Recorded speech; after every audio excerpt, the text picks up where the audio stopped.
আপনি যদি জান্নাত পেতে চান মায়ের সেবা করেন, মায়ের খেদমত করেন, মাকে সন্তুষ্ট রাখেন, ইনশাল্লাহ জান্নাত পেয়ে যাবেন ইনশাআল্লাহ। আর এই যুগে কিন্তু মা বাবার সাথে দাস দাসীর মতো আচরণ করা হয়। আর মায়ের হকটা কখনো নষ্ট করেন না।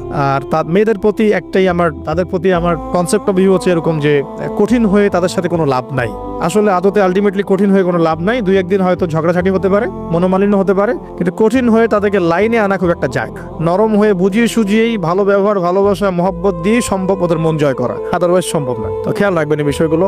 এরপরে আজান হবে, তাহনিক হবে, সপ্তম দিনে গিয়ে আপনি আকিকা করবেন। যদি করতে না পারেন 14 দিনে, যদি তাও করতে না পারেন 21, এভাবে সুযোগ আছে আকিকা করার। তবে সপ্তম দিন আকিকা করা সুন্নাহ। আকিকাটা কি? এটা হচ্ছে আপনার সন্তানের জানের বদলে একটা জানের উৎসর্গ। ছেলে হলে দুটো খাসি, মেয়ে হলে একটা। কারণ কি? মেয়েদের রোগ প্রতিরোধ ক্ষমতা কিন্তু এমনিই বেশি, ছেলে বাচ্চার রোগ প্রতিরোধ ক্ষমতা কিন্তু কিছুটা কম। এখানে দুটো খাসি উৎসর্গ করা হচ্ছে আল্লাহর কাছে। এখানে মেয়েদেরকে ছোট করা হচ্ছে না। তসলিমা নাসরিন টাইপের মেয়ে থাকলে বলতে পারে যে হ্যাঁ এটা ছোট করা হচ্ছে। এখন আকিকার পর কি মাথা মুন্ডন করা। মাথা মুন্ডন মানে একটা চুল থাকে, চুলটা কষ্ট দেয়। ডক্টরাই বলেন এই চুলটা কিন্তু বাচ্চাদেরকে কষ্ট দেয়, এই চুলটাকে কামিয়ে ফেলা। যদি মাথায় কোনো প্রবলেম থাকে ডক্টর বলে না এখন করার দরকার নাই, সেটা আলাদা ইস্যুস, কিন্তু নর্মালি কামিয়ে ফেলা উচিত। এবং চুলের ওজন করতে হয়, এই চুলের ওজনের সমপরিমাণ রূপা আল্লাহর পথে সাদাকা করতে হয়, এটা সুন্নাহ। তো এটা করবেন। তারপরে আকিকা করলেন। আকিকা আপনি যেভাবে গোশত বন্টন করেন সেভাবে করবেন। বাচ্চা এখন জন্ম হয়েছে, আপনাদের নতুন অধ্যায় শুরু। এই প্যারেন্টিংস আপনার এখন শুরু হচ্ছে। এখন আপনার জন্য প্যারেন্টিংস বইটা আমি সাজেস্ট করছি এবং আমি কিছু বলে দিচ্ছি।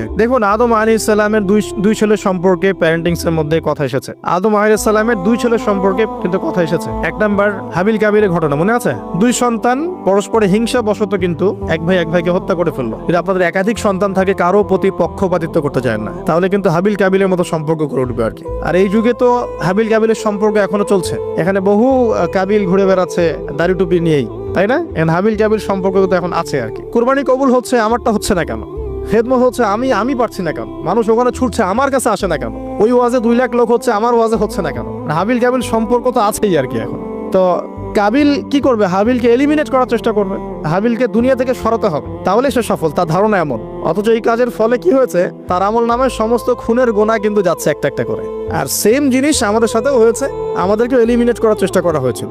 আলহামদুলিল্লাহ আল্লাহ রাব্বুল আলামিন সেটা করতে দেন নাই। আল্লাহ পাক সবসময় সত্যের সাথে থাকেন, অনেস্টির সাথে থাকেন।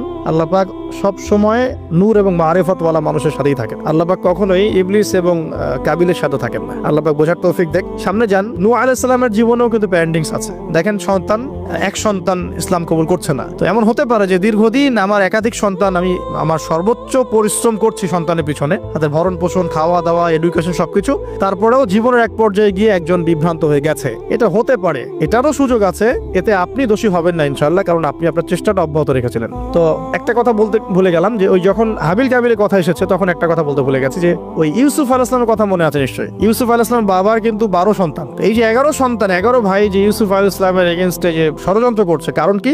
কারণ বাবা ইউসুফকে খুব বেশি ভালোবাসে, বাবা ইউসুফকে অনেক আদর করে, তার খুব চমৎকার সুন্দর দেখতে। এমন হয় না যে একটা বাচ্চা খুব সুন্দর বা আপনার বড় মেয়ে আপনি বেশি আদর করেন, একটু বেশি আদর করেন, হ্যাঁ? তো এই জায়গাটা কিন্তু সতর্ক থাকতে হবে যে সন্তান একাধিক হয়ে গেলে আবার হিংসাত্মক মনোভাব গড়ে না ওঠে। এই জন্য ছোটবেলা থেকে শিক্ষা দিতে হবে যে সে তোমার বড় আপু, সে তোমার ভাই, হ্যাঁ? সবাইকে একটা ইনসাফ প্রতিষ্ঠা করতে হবে। কোরআনে অনেক দলিল আছে।